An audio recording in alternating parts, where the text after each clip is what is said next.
आजच्या कार्यक्रमाला त्या व्यासपीठावर उपस्थित असलेले माझे विधिमंडळातील सहकारी, माझे मित्र,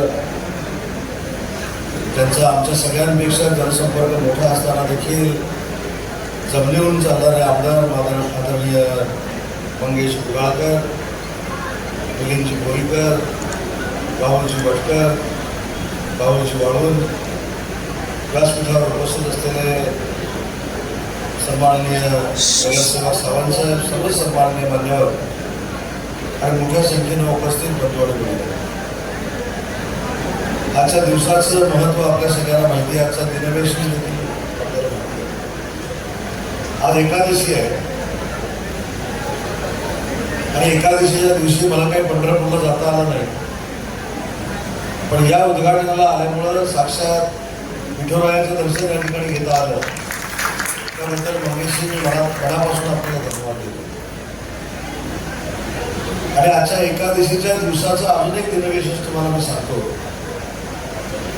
आज सकाळी राज्याचे उपमुख्यमंत्री देवेंद्रजी फडणवीस, राज्याचे दुसरे उपमुख्यमंत्री अजितदादा पवार आणि मी स्वतः आम्ही गडचिरोलीला गेलो. आपल्या सगळ्यांना माहिती आहे की गडचिरोली म्हटलं की गडचिरोली जिल्ह्यामध्ये नक्षलवाद आहे एवढंच आपल्याला माहिती आहे. पण आपल्याला आठवत असेल की 2 वर्षापूर्वी मी राज्याचा उद्योग मंत्री झाल्यानंतर एकनाथ शिंदे साहेबांच्या नेतृत्वाखाली एक घोषणा केली होती. काही दिवसानंतर गडचिरोलीचं नाव हे नक्षलवादी म्हणून ओळखलं जाणार नाही, तर महाराष्ट्रामध्ये स्टील इंडस्ट्रीमध्ये भरीव काम करणारी उद्योग नगरी म्हणून गडचिरोली उभी राहील. त्या 10,000 कोटीच्या प्रकल्पाचं भूमिपूजन करण्यासाठी आज आम्ही तिथे गेलो होतो. आणि आज महाराष्ट्रासाठीचा ऐतिहासिक दिवस आहे. अनेक लोकांनी जे नक्षलवादी होते त्यांनी नक्षलवाद सोडून तिथं नोकरी करण्याचा निर्णय घेतला. हे देखील आपल्या सगळ्यांसाठी भाग्याची गोष्ट आहे. आणि असं परिवर्तन गडचिरोलीपासून घडतंय हा देखील महायुती म्हणून आम्हाला सगळ्यांना स्वाभिमान आहे. आज इथं आल्यानंतर मी आता मंगेशजीला सांगत होतो की ज्या ठिकाणी आम्ही भूमिपूजन केलं, ज्या जमिनीवर आम्ही भूमिपूजन केलं त्याला देखील इतिहास आहे. आजच्या दिवशी बरोबर 40 वर्षापूर्वी माओवाद्यांनी त्या ठिकाणी एक सभा घेतली होती आणि माओवाद्यांनी असा इशारा दिला होता की महाराष्ट्रातलं सरकार आम्ही मानत नाही, संविधान आम्ही मानत नाही, आम्ही पुढचा कायदा मानत नाही, त्याच्यामुळे सरकारला आमच्याच कायद्यानं चालावं लागेल, अशी 40 वर्षापूर्वी त्यांनी शपथ घेतली. आणि एकनाथ शिंदे साहेबांच्या नेतृत्वाखाली आम्ही 2 वर्षापूर्वी शपथ घेतली. आणि ज्या ठिकाणी माओवाद्यांनी मेळावा घेतला होता त्याच ठिकाणी नक्की संविधान काय आज हे महाराष्ट्र सरकारनं आषाढी एकादशीच्या दिवशी दाखवून दिलं. हे देखील मला आपल्या सरकारने. आज या कार्यक्रमाची सुरुवात छत्रपती शिवाजी महाराजांच्या पुतळ्याला हार घालून झाली. लोकमान्य टिळकांच्या पुतळ्याला देखील आपण हार घातला. भारतरत्न डॉक्टर बाबासाहेब आंबेडकरांच्या पुतळ्याला देखील हार घातला. मंगेशजी, मी एवढा भाग्यवान आहे तुमच्या सगळ्यांच्या आशीर्वादात. ज्या छत्रपती शिवाजी महाराजांच्या पुतळ्याला आज आपण हार घातला, त्यांच्याच नावानं छत्रपती शिवाजी महाराजांचं जागतिक स्तरावरचं आंतरराष्ट्रीय ग्रंथालय आणि रिसर्च सेंटर जर कुठं होत असेल तर ते माझ्या रत्नागिरीमध्ये होत आहे. ते जगात. दुसरा तुम्ही हार घातला लोकमान्य टिळकांना. रत्नागिरी ही लोकमान्य टिळकांची जन्मभूमी आहे आणि आपण 2 वर्षापूर्वी जर आला असता आणि ती जन्मभूमी जर आपण बघितली असती, त्यांचं घर जर बघितलं असतं तर तुम्ही खरोखरच राज्यकर्त्यांना शिव्या घातल्या असत्या. पण आज जर तुम्ही रत्नागिरीमध्ये आला आणि लोकमान्य टिळकांचं घर बघितलं तर ज्या परिस्थितीमध्ये लोकमान्य टिळक राहत होते तशा पद्धतीचं घर जतन करण्याचं काम एकनाथ शिंदे साहेबांच्या नेतृत्वाखाली आम्ही केलं. आणि एवढंच केलं नाही तर स्वराज्य हा माझा जन्मसिद्ध हक्क आहे आणि तो मी मिळवणाऱ्या सांगणारा लोकमान्य टिळकांचं रिसर्च सेंटर देखील आज आम्ही त्यांच्या घरापासून. तिसरं, आपण डॉक्टर बाबासाहेब आंबेडकरांना वंदन केलं. मी भाग्यवान बघा किती आहे. नंतर तुम्ही सांगतो डॉक्टर बाबासाहेब आंबेडकरांचं गाव माझ्या जिल्ह्यातलं आंबवडे. पालकमंत्री झाल्यानंतर त्या गावामध्ये जेव्हा मी गेलो तिथल्या लोकांनी मला सांगितलं की आज परत इतिहासामध्ये भारत भारतरत्न डॉक्टर बाबासाहेब आंबेडकरांची शासकीय जयंती ही त्यांच्या स्वतःच्या गावामध्ये शासन सुरू करू शकलं नाही. पण पुन्हा एकदा उल्लेख करेन, माननीय एकनाथजी शिंदे, देवेंद्रजी आणि एकनाथ शिंदे, अजित पवारांनी निर्णय घेतला आणि जी अपेक्षा गेली 50 वर्ष आंबवड्यातील लोक करत होते, तिथे शासकीय जयंती तर सुरू केलीच, परंतु आंतरराष्ट्रीय स्मारक बांधण्याचा देखील निर्णय घेतला, त्याला देखील आम्ही पैसे होतो. आणि चौथा योगायोग हा 6 वर्षापूर्वी मंगेशजी मी माढा प्राधिकरणाचा अध्यक्ष होतो. मंगेशजी आता जसे आहेत तसेच जमिनीवर त्यावेळी देखील होते. मला येऊन भेटले, मला इथे घेऊन आले. उंची किती पाहिजे, 10 फूट पाहिजे, 15 फूट पाहिजे, 18 फूट पाहिजे की 20 फूट पाहिजे, याच्यावर देखील आपली चर्चा झाली. आणि या परिसराची खासियत काय तुम्हाला मी सांगतो, राहुलला माहिती असतो. आपल्या या परिसरामध्ये जो गणपती बसतो त्याचं दर्शन गेली 14 वर्ष मी कधी टाळलेलं नाही. तुम्हाला कदाचित माहीत नसेल, पण रात्री 2 वाजल्यानंतर या गणपतीच्या दर्शनाला मी येतो. लवाजमा घेऊन कदाचित येत नसल्यामुळे मंत्री येऊन गेला आपल्याला कळत नसावं, पण एकटा येतो आणि एकटा निघून जातो. आणि अशा विघ्नहर्त्याचा जर मला आशीर्वाद मिळणार असेल तर मी याच ठिकाणी निर्णय घेतला की या वास्तूला 8 कोटी रुपये दिले जातील आणि त्याच वास्तूचं भूमिपूजन मंगेशजींनी माझ्या हस्ते करून घेतलं. आणि पुन्हा एकदा मंगेशजींनी मला या ठिकाणी बोलवलं आणि ज्या वास्तूचं भूमिपूजन मी केलं होतं त्या वास्तूचं उद्घाटन करण्याची संधी देखील माझ्यासारख्या कार्यकर्त्याला मिळाली. आज माझा मतदारसंघ खरा बघायला गेला तर रत्नागिरी आहे, इथं 350 किलोमीटरवर आहे. मला माढा प्राधिकरणाचा अध्यक्ष झाल्यानंतर या इमारतीबद्दल आपल्या सगळ्यांची एवढी आपुलकी आहे माहिती देखील नव्हतं, पण हे काम माझ्या हातून होऊ शकलं. हा देखील आजच्या दिवसाचा एक योगायोग आहे. आणि म्हणून आजचा दिवस माझ्या राजकीय जीवनामध्ये सुवर्ण अक्षरानं लिहून ठेवण्यासारखा दिवस आहे. पण माढाची पहिली इमारत तसं बरोबर ना, त्याचं उद्घाटन मी करतो. मला मुंबईच्या माढाच्या प्रशासकीय प्रमुखांना देखील इथं सांगितलं पाहिजे की माढाच्या माध्यमातून अशा अनेक इमारती त्या मुंबईच्या कारागृहामध्ये झाल्या पाहिजे. आपल्याला मंगेशजी आठवत असेल की जेव्हा माढा प्राधिकरणाचा अध्यक्ष होतो तर वेदर शेडचा प्रश्न असेल, ड्रेनेजचा प्रश्न असेल, या सगळ्या गोष्टींना प्रामाणिकपणाचा न्याय देण्याचा प्रयत्न माझ्यासारख्या कार्यकर्त्यांनी केला. आणि म्हणूनच तुमच्या सगळ्यांच्या आशीर्वादानं आज राज्याचा उद्योग मंत्री म्हणून काम करण्याची संधी माझ्यासारख्या कार्यकर्त्यांना. मला आठवतं, तुम्हाला देखील आठवत असेल की 2-2.25 वर्षापूर्वी एक राजकीय घडामोड फार मोठ्या पद्धतीनं महाराष्ट्रामध्ये घडली. त्याची दखल नुसत्या देशानं नाही तर अख्ख्या जगानं घेतली. त्या घडामोड घडवण्याच्या पहिल्या टीममध्ये मंगेश बिराजदार होते. आणि मंगेशजी मला तसा कधी आपण काय गैर केलंय असं मला कधी वाटलं नाही. कारण जसं एकनाथ शिंदे साहेबांच्या नेतृत्वाखाली तुमच्या मतदारसंघाला पैसे मिळतात, तसे मंत्री असून देखील त्यांच्या नेतृत्वाखाली मी जी मगाशी स्मारकं सगळी सांगितली किंवा माझ्याकडे फार मोठी कोकणातली शिवसृष्टी होते, त्या सगळ्याला एकनाथ शिंदे साहेबांनी पैसे उपलब्ध करून दिलेले आहेत. आणि म्हणून आम्ही जो निर्णय घेतला त्याचा पश्चाताप आम्हाला कधी झाला नाही आणि होणार देखील नाही. कारण ज्या नेतृत्वाच्या नेतृत्वाखाली आम्ही काम करतो त्यांच्यावर अनेक वेळा टीका झाली. तिथे रिक्षा चालवायचे, अनेक वेळा टीका झाली की आम्ही काहीतरी वेगळं केलं. आज बुजुर्ग मंडळी या ठिकाणी आहेत म्हणून सांगतो, जो आम्ही निर्णय घेतला तो महाराष्ट्राच्या हिताचा घेतला. याची जाणीव माझ्यासारख्या कार्यकर्त्याला आज आषाढी एकादशीच्या दिवशी झाली. आणि त्या गडचिरोलीमध्ये तिथं कोण पाऊल टाकत नव्हतं, त्या गडचिरोलीमध्ये जाऊन 10,000 कोटीचा प्रकल्प उभा करण्याचं काम आमच्या सरकारनं केलं. आणि फक्त 10,000 कोटी रुपये खर्च केले नाही तर अजून 50,000 कोटी रुपये खर्च करण्याची एमओयू देखील आज आम्ही देखील करत आलो. आणि म्हणून मुंबई ही महानगरपालिका आहे. मी देखील 2013-14ला मंगेशजी राज्याचा नगरविकास खात्याचा राज्यमंत्री होतो. त्याच्यामुळे मुंबईमध्ये नक्की लोक कशी राहतात, कशा पद्धतीने राहतात, त्याच्या अडीअडचणी काय, मुंबईचा नक्की सांस्कृतिक वारसा काय, या मुंबईमध्ये नक्की खेळाडू किती राहतात, उद्योजक किती राहतात, याची सगळी जाणीव माझ्यासारख्या कार्यकर्त्याला. आणि म्हणून मला ज्यावेळी मंगेशजींनी सांगितलं की या कार्यक्रमाच्या उद्घाटनाला आपल्याला यायचं आहे मी नाही म्हटलं नाही, याच्या मागचा माझा स्वार्थ होता की ज्या माणसानं भूमिपूजन केलेलं आहे त्याच माणसाचं आज तिथं उद्घाटन होणार असेल तर ती संधी मी वाया घालवू शकत नाही, म्हणून मंगेशजी या कार्यक्रमाला मिळाले. पण मला एक अभिमानानं सांगितलं पाहिजे, तुमच्या ह्या लोकप्रतिनिधीचा मला मनापासून हेवा वाटतो.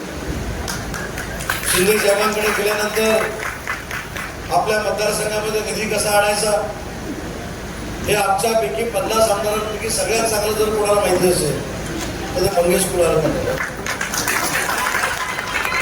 बाकीचे सगळे आमदार कायमस्वरूपी शिंदे साहेबांकडे पत्र घेऊन जातात, त्याच्यावर शेरे मारून घेतात, त्याचा पाठपुरावा करतात. पण हे महाशय कधी येतात, कधी सही घेऊन जातात आणि कधी कामं मंजूर करतात हे आजपर्यंत मला मंजूर. हे योगासाठीच सांगतोय की तुमच्यासाठी अहोरात्र मेहनत करणारा आपला लोकप्रतिनिधी आहे, त्याला आपण जपला पाहिजे, ठेवा म्हणून. कारण शेवटी अनेक कौटुंबिक अडचणी आलेल्या असताना देखील तुमच्या सेवेमध्ये कायमस्वरूपी 24 तास राहणारा एक लोकप्रतिनिधी म्हणून आम्ही मंगेशजींकडे बघतो. तर भविष्यामध्ये 4 महिन्यानंतर कोणी भावपतगिरी करायला जर आले तर 4 महिन्यानंतर तुमचा आमदार मंगेश कुडाळकर असला पाहिजे, हा संकल्प आपण देखील केला पाहिजे. पण या महाराष्ट्राला जे अतिशय स्वाभिमानी आणि आदर्श लोकप्रतिनिधी मिळालेले आहेत त्याच्यातला एक प्रतिनिधी आमचा मित्र मंगेश कुडाळकर आहे, हे सांगताना देखील मला मनापासून आनंद होतो. आणि म्हणून मला असं वाटतं की विकासाची कामंही होत राहतात, रस्त्याची कामं होतील, गटारांची कामं होतील, अशा सभागृहांची कामं होतील. परंतु जो माणूस तुमच्या कुटुंबातला माणूस 24 तास म्हणून 24 तास अहोरात्र मेहनत करतोय त्याला जपणं ही आपली सगळ्यांची जबाबदारी आहे. त्याचं एक उदाहरण मी तुम्हाला महाराष्ट्रात सांगतो, मतदारसंघ सांगत नाही. एक महाराष्ट्रातला मतदारसंघ असा होता की त्या ठिकाणी 3-4 वेळा निवडून आलेला आमदार काही गैरसमजामुळे पराभूत झाला. पराभूत होऊन 6 महिने झाले नाही. अख्ख्या विधानसभेच्या मतदारसंघानं त्या मतदारसंघामध्ये उठाव केला. जो पराभूत झालेला उमेदवार होता त्याला जाऊन सांगितलं की आता कधीही जरी निवडणूक लागली तरी तुम्ही 50,000च्या वर मताधिकारी निवडून द्याल. पण वेळ गेलेली होती, ती वेळ 4.5 वर्षानंतर आली. त्याच्यामुळे आपण सगळ्यांनी पुढाकार घेतला पाहिजे. आज आमचे अधिकारी जरी व्यासपीठावर असले तरी ते देखील मतदार आहेत. त्याच्यामुळे शासकीय कामात राजकीय भाषण केलं म्हणून मला तर काय फरक पडत नाही आणि मी कधी घाबरलो पण नाही. त्याच्यामुळे या सगळ्या गोष्टीमध्ये आपण सगळ्यांनी पुढाकार घेणं गरजेचं आहे. अजून एक मंगेशी मी तुम्हाला आठवण करून देतो. आपण या सगळ्या घडामोडी झाल्यानंतर मी तुमच्या मतदारसंघामध्ये आलो. मला देखील थोडं कुतूहल होतं की मुंबईच्या लोकांनी एकनाथ शिंदे साहेबांबरोबर जाण्याचा निर्णय घेतलाय. इथल्या लोकांचं नक्की म्हणणं काय? ज्यावेळी पहिल्यांदा मंगेश कुडाळकर साहेबांच्या मतदारसंघामध्ये पाऊल टाकलं त्याच्या दुसऱ्या दिवशी सकाळी मी एकनाथ शिंदे साहेबांना सांगितलं, साहेब मुंबई आपल्या सोबत आहे. याचं मूर्तिमंत उदाहरण म्हणजे मंगेश कुडाळकरांच्या मतदारसंघात. आणि म्हणून प्रामाणिकपणानं न्याय देण्याची भूमिका राज्याचे मुख्यमंत्री एकनाथ शिंदे साहेब घेत आहेत. आज माझ्या महिला भगिनी मोठ्या संख्येने इथं बसल्या. महिलांसाठीच्या योजना एकनाथ शिंदे साहेबांनी ज्या आणल्या त्या मागच्या इतिहासात कधी आलेल्या नव्हत्या.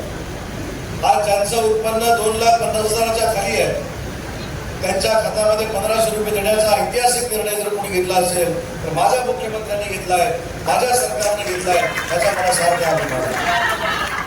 पण मंगेशजी मी महाराष्ट्रामध्ये फिरत असताना अनेक या योजनांचा आढावा घेतो. अजूनही इथं भाजपाचे देखील कार्यकर्ते उपस्थित आहेत, शिवसेनेचे आहेत, राष्ट्रवादीचे देखील आपल्याबरोबरचे असतील. आपण पुढचे 2 महिने मिशन म्हणून राबवलं पाहिजे. कारण महिला भगिनींना जी काय ताकद आर्थिक नियोजनासाठी घरच्यासाठी लागते त्याच्यामध्ये सरकारचा वाटा असावा म्हणून आपण या सगळ्या योजना राबवलेल्या. आपल्याला आठवतं ज्यावेळी आपण शेगडीकडे जातो आणि शेगडी पेटवतो तर जेवण शिजतंय कधी आणि मी शेगडी कधी बंद करते हा देखील आर्थिक नियोजनाचा भाग पहिल्याकडे असतो. आणि या नियोजनामध्ये सरकारची मदत असावी म्हणून महिला भगिनींना देखील दरवर्षी 3 गॅस सिलेंडर मोफत द्यायचा निर्णय राज्य सरकारने घेतला. आणि हे राज्य सरकार देशात पहिलं राज्य सरकार. आज महिला भगिनींना अजून एक विनंती करायची आहे, या योजना आमचे दूत म्हणून तुम्ही लोकांपर्यंत पोहोचवल्या पाहिजेत. आज लेक लाडकी नावाची एक योजना आहे. लेख जन्माला आल्यानंतर 5,000 रुपये खात्यामध्ये जमा होतात. ती लेख 5वी मध्ये गेल्यानंतर 6,000 रुपये जमा होतात. ती लेख 10वी मध्ये गेल्यानंतर 10,000 रुपये जमा होतात आणि तिला 18 वर्ष पूर्ण झाल्यानंतर सगळे मिळून 1,05,000 रुपये जमा होतात. हे ताकद देण्याचं मुलींना काम देखील जर कोणी केलं असेल तर माझ्या सरकारनं केलेलं आहे आणि या सरकारचं नेतृत्व एकनाथ शिंदे साहेब, देवेंद्रजी आणि अजितदादा करतात. आणि म्हणून फक्त टीका टिप्पणी करून बदनामी करून पक्ष वाढत नसतो. तर सरकार जर चालवायचं असेल तर लोकांना पाहिजे असलेली कामं करून जर सरकार चालवलं तर लोक देखील प्रेम करतात. हे माझ्यासारखा कार्यकर्ता आज महाराष्ट्र फिरताना बघतोय आणि लोक जेव्हा भेटतात तेव्हा तुम्ही एकनाथ शिंदे साहेबांच्या मंत्रिमंडळातले मंत्री आहात म्हणून तुम्हाला हे फूल घ्या, म्हणून तुम्हाला ही शाल घ्या, अशा पद्धतीची भूमिका मांडतात. याचा अर्थ माझं नेतृत्व जे आहे एकनाथ शिंदे साहेबांच्या रूपानं ते अतिशय सर्वसामान्य कुटुंबातलं जरी असलं तरी महाराष्ट्राच्या सर्वसामान्य कुटुंबाला न्याय देण्याची भूमिका माननीय मुख्यमंत्र्यांकडून घेतली जाते. हा आपल्या सगळ्यांचा स्वाभिमान आहे. अनेक वेळा कशाला रोजच सकाळी काय बघत ते काय पुढे सांगणारा त्याच्या अगोदरच वेळाला आम्ही टीव्हीच बघतो. हीच वेळ आली आता. ज्या पद्धतीने एकनाथ शिंदे साहेबांवर टीका केली जाते आपण सगळ्यांना एक विचार केला पाहिजे. राज्याचा मुख्यमंत्री होण्याची जबाबदारी किंवा राज्याचा मुख्यमंत्री होण्याचा मागता फक्त काही श्रीमंतांनी घेतलेला नाही, फक्त काही वारसा हक्कानं तो चालत आलेला नाही. आणि म्हणून आम्ही सगळे एकनाथ शिंदे साहेबांच्या मागे उभे राहिलो. एक सर्वसामान्य माणूस जो सर्वसामान्य कुटुंबातला आहे, जो आनंद दिघे साहेबांच्या नेतृत्वाखाली मोठा झाला आहे, त्याला वंदनीय बाळासाहेबांचे विचार माहिती आहे, तो सर्वसामान्य माणूस, रिक्षा चालवणारा माणूस राज्याचा मुख्यमंत्री झाला पाहिजे ही भावना घेऊन आम्ही त्यांचं समर्थन केलं. आणि जे समर्थन आम्ही केलं ते सार्थकी लागलं हे तुम्हाला वाटतं की नाही? होय की नाही? माझ्या 4 महिन्यानंतर होय म्हणूनच कामात जातो. 5व्या महिन्यात जेव्हा मी इथे येणार आहे तेव्हा माझ्या बाजूला पुन्हा एकदा आमदार म्हणून मंगेश कुडाळकरच बसलेले भूमिका आपण सगळ्यांनी घेतली पाहिजे. आणि म्हणून मला आपल्या सगळ्यांना विनंती करायची आहे की जो लोकप्रतिनिधी आपलं विकासाचं काम करतो, जो लोकप्रतिनिधी आपल्यासाठी अहोरात्र झटतो, जो लोकप्रतिनिधी आपल्या अडीअडचणीच्या वेळी आपल्यासाठी धावून येतो, या लोकप्रतिनिधीला ताकद देण्याची जबाबदारी, आशीर्वाद देण्याची जबाबदारी आज या कार्यक्रमाच्या निमित्तानं तुम्ही सगळ्यांनी मिळून स्वीकारावी एवढीच मी कळकळीची विनंती करतो. आज ज्याच्या साथीचा दिवस आहे त्या देवाची देखील आठवण तुम्हाला करून द्यायची आवश्यकता नाही. पण विठ्ठल रखुमाईला असं म्हटलं जातं की सगळ्यात गरीबातल्या गरीब लोकांचा जर देव कोण असेल तर तो विठुराय आहे. आणि मी असं मानतो की पंढरपूरला गेल्या 2 वर्षात जर आपण गेला असाल तर पंढरपूरच्या फक्त पूजेला जाणारा आपला मुख्यमंत्री नाही तर त्याच्या अगोदर 3 दिवस माझ्या लाखो वारकऱ्यांची परिस्थिती काय आहे, माझ्या लाखो वारकऱ्यांच्या आरोग्याची परिस्थिती काय आहे, त्याला सुविधा काय मिळालेली आहे, त्याला शौचालय काय मिळालेली आहे, त्याला पाण्याची सोय काय झालेली आहे हे जाऊन बघणारा आपल्या राज्याचा मुख्यमंत्री आहे. हे देखील आजच्या दिवशी आपण सगळ्यांनी लक्षात ठेवलं पाहिजे आणि ते आपण ठेवाल याची खात्री बाळगतो. मला इथे बोलवून माझा आदर सत्कार केला त्याबद्दल मंगेशजी मी आपल्याला मनापासून धन्यवाद देतो. आणि तुमच्या मनातल्या आणि तुमच्या मतदारसंघातल्या मतदारांच्या मनातल्या सगळ्या इच्छा पूर्ण होत मी विठूचरणी प्रार्थना करतो. आपण मोठ्या संख्येने जमला त्याबद्दल आभार मानतो आणि थांबतो. जय हिंद, जय महाराष्ट्र.